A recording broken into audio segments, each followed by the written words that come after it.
Souls games are ones we can never get enough of, and while we've already had a few great options released this year, there's still a few major competitors hoping to break your addiction to Elden Ring. I'm your host Morgan, and these are the top 10 Souls-like games of 2024. Starting off at number 10 is Duel Corp, a Souls-like set in a 3D sprite world. Currently, there's no information surrounding the story, but we do know that it can be played either solo or in co-op. The world is procedurally generated and it's stated to be interconnected. We believe this is referring to the Player Hub, which is a location for you to meet up with other players. It's here you can either form parties and set out on quests, or participate in competitive PvP.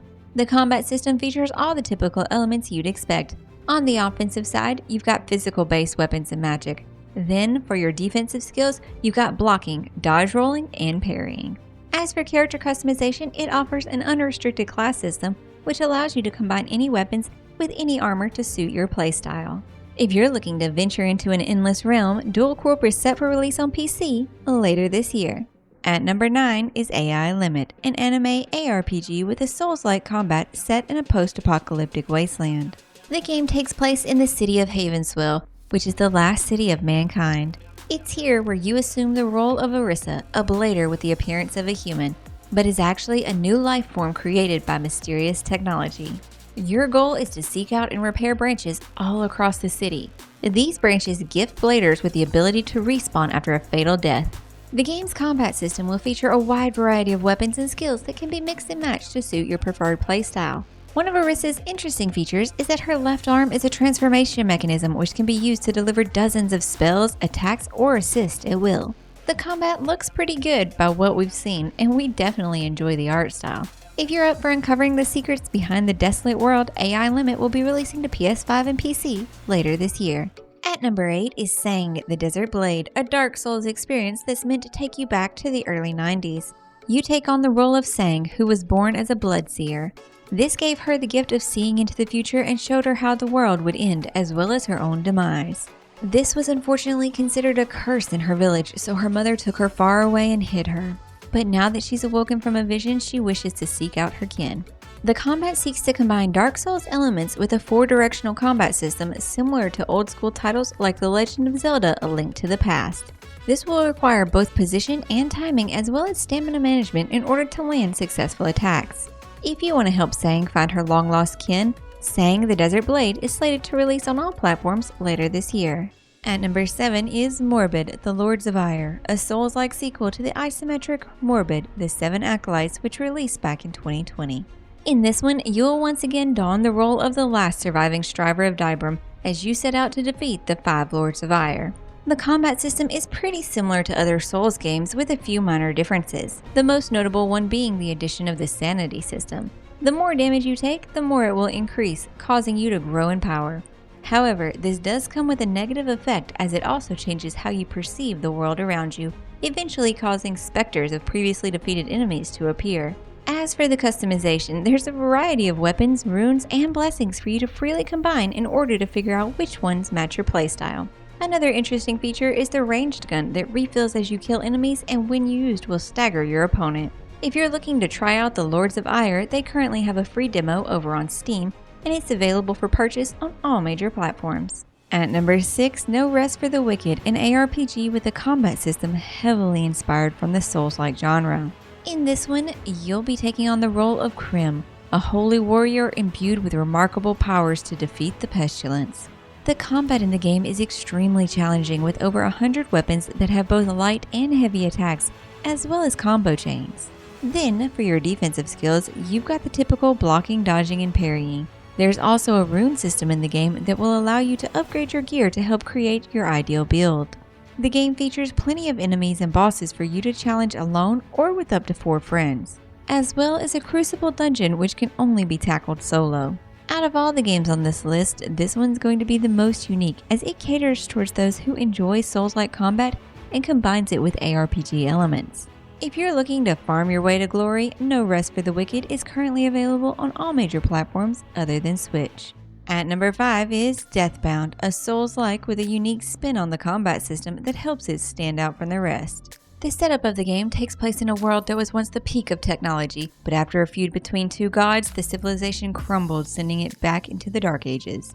Now, where this game separates itself from traditional Souls games is in the ability to seamlessly swap between different characters while in combat. This system provides you with a way to create various combos and finishing moves, making it sound very interesting.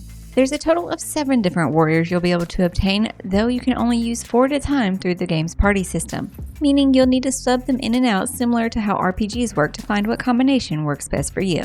If you're looking to expand on your Souls-like collection, Deathbound is currently available on all major platforms other than Switch. At number 4 is Flintlock, The Siege of Dawn, a Souls-light action RPG with an 18th century aesthetic. The story takes place in the world of Cain, 10 years after the door to the Great Below was opened, unleashing the gods and their armies of the dead. You play as Nor Vanek, an elite member of the Coalition on a quest for vengeance against the gods. Alongside her is the mysterious fox named Inky, who not only guides you throughout the world, but also enhances your combat skills with his magical abilities. The combat in the game is similar to Souls games, but with more rapid mobility taking a form they call Souls-like. As you'd expect, you'll need to learn your enemy's moves in order to figure out the best way to attack or counter. When it comes to attacking, you'll have 3 main categories of weapons: melee, flintlock pistols, and secondary black powder weapons. If you're up for taking on the gods, Flintlock is currently available on all major platforms other than Switch. At number 3 is Another Crab's Treasure, which is one of the best Souls-like games to be released this year. In it, you'll play as a hermit crab named Krill, who's on a treasure hunt to buy back his repossessed shell. It's a very funny game that may look like it was made for kids, but it's a Souls-like through and through. It's got all the typical mechanics you'd expect, such as bonfires, massive bosses, and a combat system that relies heavily on dodging and parrying in order to survive. As a crab, you'll utilize trash you find laying on the ocean floor as weapons and shells, which will help you withstand attacks from larger enemies. Currently, there's over 60 different shells, each offering their own unique ability associated with them. For example, some shells may offer you magical powers, while others may grant you some new form of mobility. If you're looking to battle your way through the bottom of the ocean, Another Crab's Treasure is available on all major platforms. At number 2 is Enotria, The Last Song, a Souls-like that takes place in the beautiful world inspired by Italian folklore. The plot of the game is centered around a catastrophe known as the Carnavaccio, which is an eternal plague that's keeping the world in an unnatural state. You play as the maskless one, who's on a journey to defeat the fearsome authors who created it. Along your journey, you'll acquire masks, and every mask has its own unique ability associated with it. Currently, there's over 30 masks to collect, and over 120 weapons as well as 45 spells. But where the game really gets complicated is when you start combining these with the skill tree. There's a massive 68 skills to pick from, leading to over 150 million build combinations. But hey, at least you've got 3 loadouts to swap between at any time, definitely making it one of the most diverse build systems we've seen in a Souls game. If you're up to becoming the Mask of Change, Enotria is set to release on all major platforms other than Switch on September 18th. And coming in at number 1 is Black Myth: Wukong, an action RPG with a Souls-like combat system. This one is based on one of the 4 classic novels of Chinese literature, Journey to the West. In it, you set out as the destined one to uncover the obscure truth beneath the veil.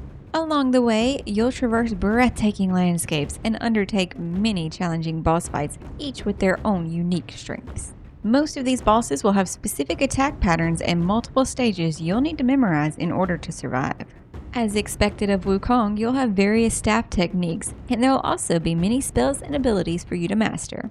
This has been one that we've had our eye on for a while, as the visuals are stunning and we can only hope the gameplay is just as polished. If you're looking to take on the role of the Monkey King, you'll be able to do so on all platforms other than Switch on August 20th.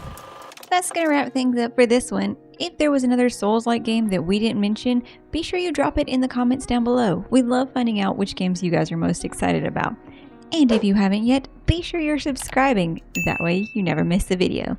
We'll see you in the next one. Thanks for watching.